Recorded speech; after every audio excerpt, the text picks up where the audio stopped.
And we just brought on one in Brunswick in Melbourne, and it went live last Tuesday on Airbnb. Yep. And on Wednesday morning, I woke up to a 29-day booking starting on Saturday. Wow. Clearing, after property management, $4,300 for the 29 days. You're listening to Property Investor Tales, stories from the front yard.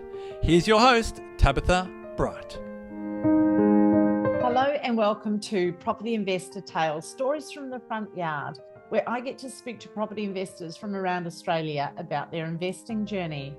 My name's Tabitha Bright and I'm the head of coaching here at Positive Real Estate, where we help people build wealth through property. With over 8,000 clients across Australia and New Zealand, there are some incredible stories to tell, which hopefully make your investing journey that little bit easier. So my guest today is one of our fabulous coaches, Megan Wolfenden, and she's specialised in Airbnb hosting. So she has made some incredible cash flow via two of her properties being Airbnb, and she's just added another one to her portfolio of short-term stays. So Megan's going to take us through everything that you need to know to successfully create fabulous cash flow for your portfolio via Airbnb. Enjoy this conversation with Megan. Alrighty, so hey everybody, welcome to today's podcast. My name's Tabitha Bright. I'm head of coaching here at PRE, Positive Real Estate. And I've got the fabulous Megan Wolfenden with me now. Hey Megan. Hey Tab. And today I thought we'd talk about Airbnb and short-term rental, because as interest rates rise, Airbnb is fast becoming, a very attractive and often lucrative way to get the most out of your investment property. And Megan's never shy of trying something. I think you've transacted over 100 properties over your investing career, haven't you? So you're very experienced in the property market. And her and her husband, Ant, have currently 2 Airbnbs and you're in the middle of sorting out a number 3. So I might hand to you, and why don't you tell us a little bit about what you've been doing, what's worked, and I know we've got a whole lot of stuff to touch on today. So I'll hand over to you. Awesome, Tab. Thank you very much. Yeah, I must say I'm having a lot of fun with the Airbnbs, and not that I'm a big decorator or anything, but I am enjoying getting the furniture and all of that kind of stuff. I'll tell you a bit more about that in a minute. Yep. But we started doing this before COVID. Yep. And of course, we were worried that during COVID there'd be a problem. As it turned out that we always buy as per Sam, the hospital belts and things like that. And consequently, over COVID, we didn't have a problem. We had people coming up from Sydney needing places to live while they looked for a place to buy, et cetera, et cetera. So we did very well over COVID as well with our Airbnb properties. So we've kind of got 2. We're bringing on a third, and the third one is a little bit selfish because one day I'll flatten my house and I need somewhere to live because there's no rentals. So we bought this townhouse in Hope Island, and as I was doing my research on it, it was a great place for us to live while we need a place to live. But I looked at how close it was to all the theme parks and thought, I'm going to see how well this will rent on Airbnb. And sure enough, those numbers are looking really good as well. So we settled on that one in a couple of months' time, and so there'll be 3 full-time Airbnbs. Plus we have furnished apartments like Arias where you can't do Airbnb. And then we have the regular rentals as well. So the Airbnbs have been a bit of fun and certainly a massive cash flow for us. So yeah, and we just brought on one in Brunswick in Melbourne, and it went live last Tuesday on Airbnb. Yep. And on Wednesday morning, I woke up to a 29-day booking starting on Saturday. Wow. Clearing, after property management, $4,300 for the 29 days. For the 29 days. So that's massive. And that's an apartment, isn't it? It's not a house. So tell us a little bit about... They're all apartments and townhouses. Mm-hmm. Oh, sorry. They're all apartments. I think we've got just a tiny bit of internet lag. So they're all apartments, and then you bring on the townhouse in Hope Island. and that served you very well. And with a couple of your properties, you have they're not able to be Airbnb due to the rules of the body corporate. Is that correct? Correct. So with the ARIA Living, there's a requirement there that it's minimum 6 months. So we've just got furnished in there, which gives us a good return. Yep. And then it actually turns out it's not always just the body corporate. It might just be the location isn't appropriate. And I don't want extended periods of vacancy. So we need to get to around that 60% occupancy to make sure that it's at least keeping up or doing a little bit better than a 12-month rental. So tell me a little bit about that. Do you have rules that you have kind of honed over your experience to make sure that you're buying a property that is going to work for Airbnb? Because obviously, like, you know, I've got a nice place here in Prahran, but it's not particularly close to anything other than the tram. So, you know, it may not work for an Airbnb as a poor example. So tell me a little bit about that. What are your kind of rules for what makes a good Airbnb? Yeah, so first of all, I think we want to make sure that it is close to transport, could be airports or a really good transport hub, close to hospitals, because we get a lot of people on stays. The government has worked out that it's cheaper for them to give country people accommodation money and bring them into the cities for their treatment in hospital rather than build hospitals out in the regional areas. So it's always good to be near hospitals, and there are very few hotels near hospitals if you think about that. They're not normally the same zoning. So I love the hospital belts. Something near an airport and a race course and a big shopping area and transport to the beaches, all of that works really well. I know when I go, say, to the Grand Prix in Melbourne, we want to stay in St Kilda near the beach and grab the tram and get onto the race course. So there's a lot of events going on in big cities, especially Melbourne and Brisbane, big cities like that, where there's so much going on and so much reason for people to want to come and stay. And even sort of near Suncorp Stadium or all the different stadiums where they have multiple events, that makes for a really good Airbnb. I don't have exactly tourism properties. It does work in certain areas for tourism, but I'm more wanting a broader reason for people to come and stay in my properties. Okay, that's cool, which probably explains why you didn't have any problems renting your Airbnb during COVID, right? So That's because right. here in Melbourne, obviously the inner city, the market for apartments, it was just shot as far as rentals, and nobody was traveling. And I mean, Melbourne was a little bit unique in that it was locked down so much. We won't get into the politics of that, but you know, it's certainly recovering fast. And even I've noticed your Airbnb in Melbourne is in Brunswick. So it's close to, you know, Brunswick's got its own vibe. People love it. It's close to bars, restaurants. It's a boutique development, isn't it, that one?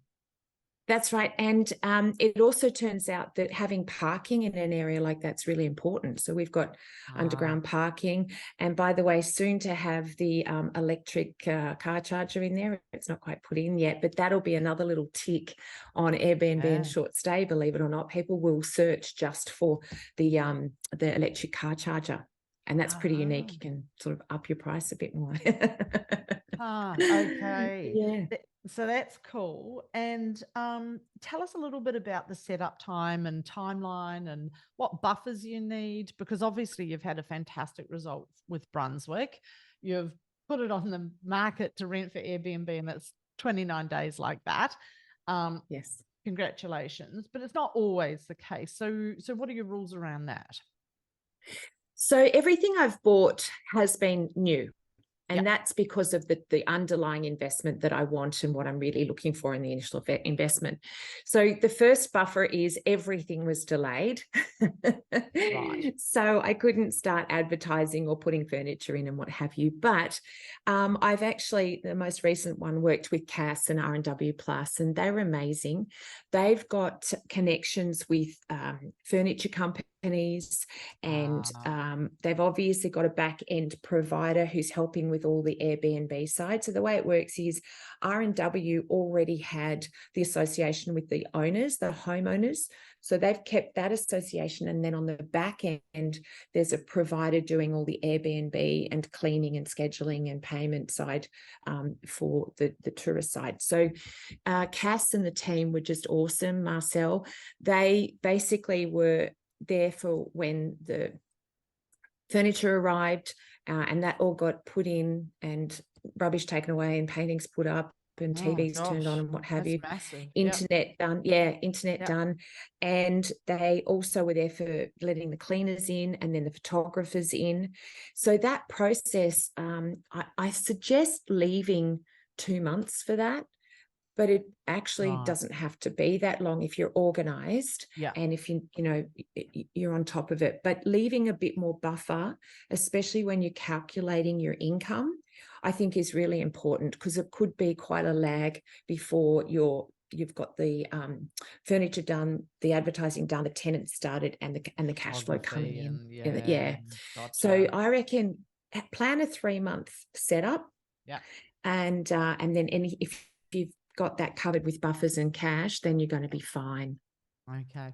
And so I'm sure people are wanting to know, is the cost of setting all of that up, do you pay the property manager extra? Is there a fee to get them to set it up? Because some people like the idea of doing it themselves, which personally I'm not interested in at all.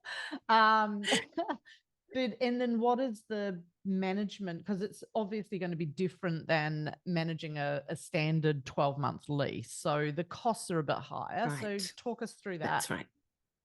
Right. So for starters, there is a setup fee, a photography fee, and a cleaning fee. That comes to around $1,000 or less. And then the property management is actually 20%, but that includes everything, just the same way that you'd have all your inspections done on your 12-month rental. All of that's included, but also all the back-end scheduling, getting the money from the clients, advertising on all the short-term stay places, all of that is included. That's fantastic. And but I like to quote what I earn after property management, because if you're earning a lot of money after property management, you don't begrudge them getting a big fee for getting all that work done. So that's really important. So 20% plus GST is about the right amount for property management. The setup and everything can all be done hands off when you've got a team like R&W, and they're doing Brisbane and Melbourne at the moment. So they're all on the ground and look after that. I actually did one of them by myself. I really did enjoy it, but only because we had all of January off and I had time. But you're a braver woman than me. But the furniture cost, I like to buy the type of furniture that I would like to stay in, really nice. I get extra toppers on the mattress to make sure they're comfortable. And, beautiful looking furniture. So 2-bed, 1-bath, 1-car. The most recent one was $27,000 worth. That included fridge, washing machine, dryer, everything in the kitchen, like coffee machines, you name it. And then all the little knickknacks, what have you, the television, everything, all of that, and outdoor furniture. So then I've got the depreciation schedule. And for that Brunswick property, the regular depreciation is about $17,000. My first year is not quite double that. Wow. Because of fridges and washing machines and electric car chargers. And just so everyone understands, I used to have holiday rental properties prior to Airbnb. That's how long ago it was. And back then we used to advertise everything on Take a Break websites and Stays. They were the two big ones that you had to be on. Right. And it used to cost me about 25% of my income to do all of that. And I had to do, even though I had a property manager that was local, I still had to manage all the bookings. And so 20% to have all of that done for you is actually really good value for money when you're talking about short-term stays. I will say that there's some little tricky fees in there that you don't quite see, and that the tourist person is, the client is paying for as well. So that 20% is sort of for our aggregator and R&W Plus. So there are a couple of other fees when you go on the website. You go, oh, they're getting that much per week. So you don't quite see it all, because Airbnb takes their chunk as well. Yeah. So like it might have been the similar to you. Yeah. Oh, right. Okay. So it ends up being about the same. Yeah. Okay. Well, that makes sense. And I was going to tell you something then. No. We just care about what comes in our pocket, right? Yeah.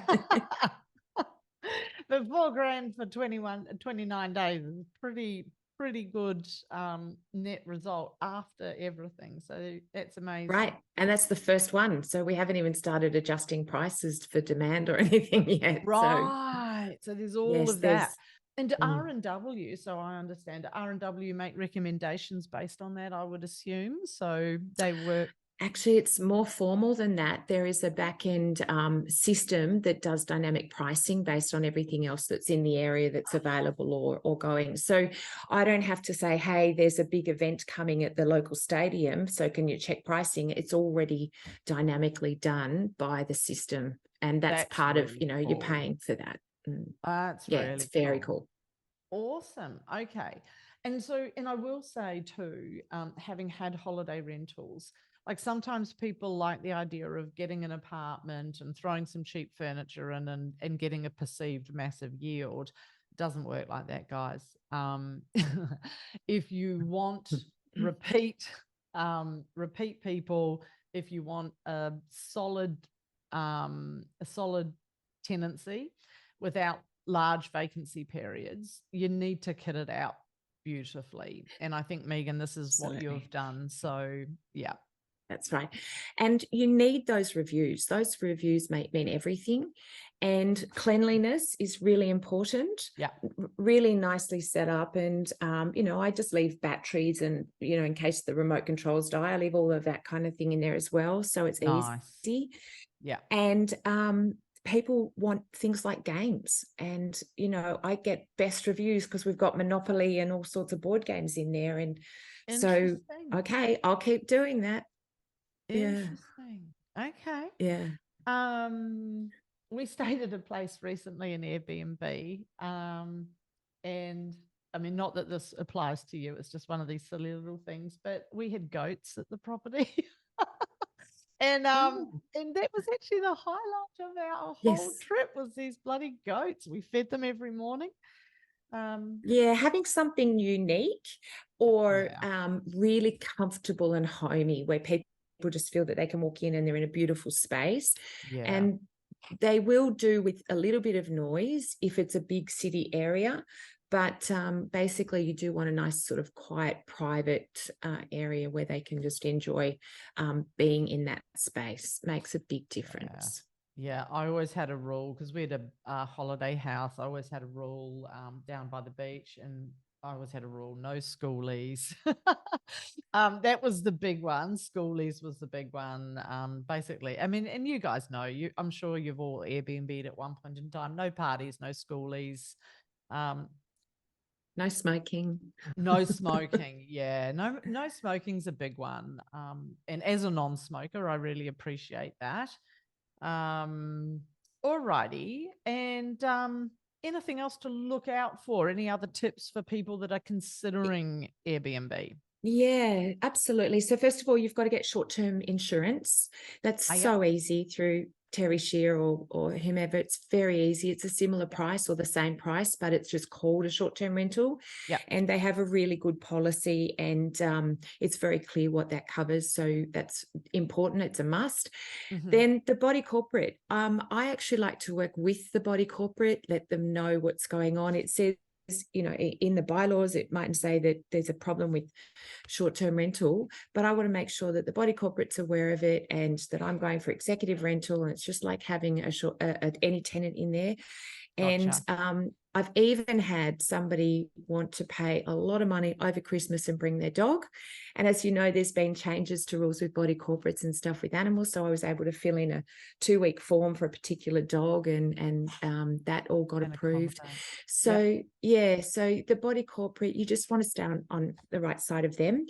If it says in the body corporate that you can't do it, and you've got advice from somebody to say, well, you can, just remember that your tenant could be treated badly by other people in the building if it's not in the body corporate rules, and you don't want your tenant to have bad comments or anything like that. So it's really important there. Sometimes the body corporate will say that's fine, but you can't use the common areas, and they'll change the fob to only let them into their area and not the common areas, which is fine. So you just don't advertise common areas. And I avoid places that have a lot of amenities and allow Airbnb, because I think that's too much use of the facilities. So you don't want a whole football team turning up and using all the pool and everything. So I think it helps everybody if you're just going to places where the body corporate's happy and it works. Then I want to talk about local government regulations. We have different regulations around Australia already. Byron Bay, Noosa, you have to apply to the council. It's about a $10,000 application fee, and you may or may not get it.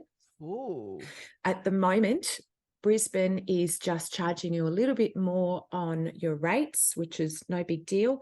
But if you do not tell the council, then you'll have people dobbing you in, and you'll get into trouble. And you will have people dobbing you in even if you've told them you've told the council. So that'll just happen. In Sydney, I think it's only a certain percentage of time that you can rent a property out short term. Or is that just your own home? And then Melbourne, at the moment, there's no regulations. But what I think we need to think about is, what if regulations came in? It may be that if you've already got an Airbnb, you might be grandfathered in and allowed to keep it. But I feel that getting a property that you would be happy and the right cash flow, furnished, long-term rental, unfurnished, get a really, really good property that you want in your portfolio forever, even if you can't do short-term rental. I think that's really key. And I just want to really hone in on that, because obviously, we've got some of the lowest vacancy rates we've seen in Australia for a long time across the board. We have a challenge with providing supply in at least the short term. And so sometimes, in order, we can't have people sleeping in cars, and I'm being overly dramatic here, but we did see it during COVID and regional, when everyone shifted out to regional, or a lot of people did. The locals got priced out of the market. There wasn't availability. So when we're in a market where there's that kind of pressure, sometimes government will make some short-term changes, or politicians will make short-term changes without thinking through longer ramifications. And, it might be that the rules around Airbnb change. There might be some big fees to apply. There might be some restrictions, or it might be just ruled out. All of them are if, buts, and maybes. So if you're going to do Airbnb, understand that there is a small amount of risk that rules could change around it. Nobody knows what those rules are going to be. Nobody's got a crystal ball. But what Megan has so adequately expressed is that if you're buying a property to Airbnb, if you couldn't Airbnb it, it still has to make sense to have it in your portfolio. We've got to think about Airbnb income as the cherry on the top of our investing strategy. So we make hay while the sun shines, and all those sorts of analogies. We enjoy the cash flow while we've got it. We utilize it well to pay down debt, or whatever else your strategy is with that. And then if the rules changed and you had to go back to a standard lease, you'd still be thrilled to have that property, because it's a property that fits into your long-term strategy, your long-term buy and hold. Don't just go buying an Airbnb for the sake of it, for the cash flow, and then get stuck with a lemon if you can't rent it, because it won't appeal to a standard lease or an owner occupier potentially that wants to buy it later on down the track. So that's I right. think And a very good point. Yep. Yeah, there will be a market for furnished, long-term furnished. So even though you've put all the furniture in there and what have you, that'll still get a higher return anyway, and you've still got the extra tax deductions and things like depreciation, what have you. I do have a couple of clients who are older, closer to retirement, and they rent out maybe a downstairs room, a separate part of their house and things like that. That's slightly different again, because they have to take into consideration that there could be some capital gains tax if they sold, because they're using part of their home. But what I have seen is incredible cash flow. I've got one couple near the Brisbane airport, and they've got a downstairs area that actually isn't code high enough to be called a bedroom, but it really is a lovely space, and they can rent that out for $250 a night, because it's that close to the airport, and it's a fantastic investment for that young couple. So really good. That's awesome. Yeah, especially when you're starting out, or you've reached the other end of the scale and maybe you've got some debt you've got to pay off quickly. I know one of my personal trainer, going back yonks, my personal trainer, she lived in St Kilda, and she had an apartment in one of those beautiful old Art Deco buildings. And it was a 2-bedroom apartment, and they just used to, her and her partner used to just Airbnb out for the weekends the second bedroom, and they paid all their rent and everything, and they loved it. They got to talk to people, and I mean, it's a bit too cozy for me. I personally wouldn't be in the market for that. but they loved it. They were young. They were, keen to meet interesting people, backpackers. They met some crazies. They had a great time doing it. So it is a very flexible strategy. Just one last question for you. When I because I'm a bit of a nervous Nelly booking around Airbnb, I don't know why, but I just am. I always choose Superhost, right? I always ask for the super hosted properties. How do you get Superhost? And you may not know the answer to this question. And obviously it's better to be rated better. Like, do you have any control over that? What dictates that? So it's actually the group that is putting your property into Airbnb. So if you're using a third party, as we are, if they get the Superhost status, then you get to piggyback on that. And it's fabulous, because you do get put at the top, and I bet that's why we got that 29 days, because the moment it went on, it went straight to the top of Airbnb. So it does matter who you use as a hosting service. That's right. And I also look at all the reviews. I want something clean, and I go through each bedroom and make sure the bed configuration's right. I do it all, and I want to make sure it's got air conditioning and everything. But I do read all of the reviews. I was helping somebody out yesterday. They were looking at a different company that had given them a quote for short-term rental and helping them out. And all of the reviews that I went to, they were under the average on cleanliness. And I said, well, you wouldn't use this company because they're not worried about cleanliness. You want a company that is very structured and has a checklist 100%. And gets really high rating on cleanliness. Absolutely. So that all helps with Superhost. Absolutely. Very good. Okay, well, that's good to know. There was one more thing I thought. People say, how much time does it take? Because they imagine that they're doing all of the Airbnb control and work. In actual fact, it's once you've done the setup with the furniture, and you've also had to go and pay for internet and a couple of other services. Once you've done that, it is the same amount of work as a 12-month rental, because you're simply getting the statement every month and the money in your account every month. And you can keep an eye on the different sites, Airbnb and what have you, and see what's going on there. You get a message every time somebody gives you a booking. So, and you also can see all of the reviews that are coming through, so you can check on how the company is doing for you. So it's not any more work than a 12-month rental. That's fantastic. That's Yeah. fantastic. Yeah, it's really And good. you pay that 20% plus some odds and sods, but it sounds like it's a fair trade for what you receive in return.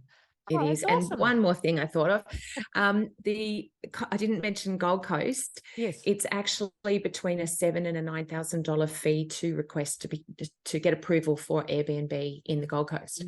Now, for me, knowing that particular one I'm bringing on could get up to $2,500 a week, I just put that $7,000 to $9,000 down as the cost of the property. I'll make up that, no problem. Yep. It's not for everybody, but of course you've got to have the idea that you're going to have this as a rental for a long time to make it worthwhile. Yeah. Always long-term, long-term outlook, not quick term. Yeah. All right. Fantastic. Well, thank you so much, Megan. It's awesome to have an Airbnb expert on our team. Love it. Yeah, no, thank you so much for today. And I hope you guys enjoyed this podcast. Hey, thanks for listening to Property Investor Tales. Remember to subscribe so you get notified every time a new episode drops. As you can guess, I love hearing people's property investor tales. So if you'd like to share yours, then please get in touch with me via email at propertyinvestortales@positivementor.com.au. We would also love your feedback, and I would appreciate a 5-star review over on Apple Podcasts or Spotify. Remember, you can watch all of these podcasts over on YouTube at Positive Mentor or at positivementor.com.au. Until then, take care, happy investing, and bye for now.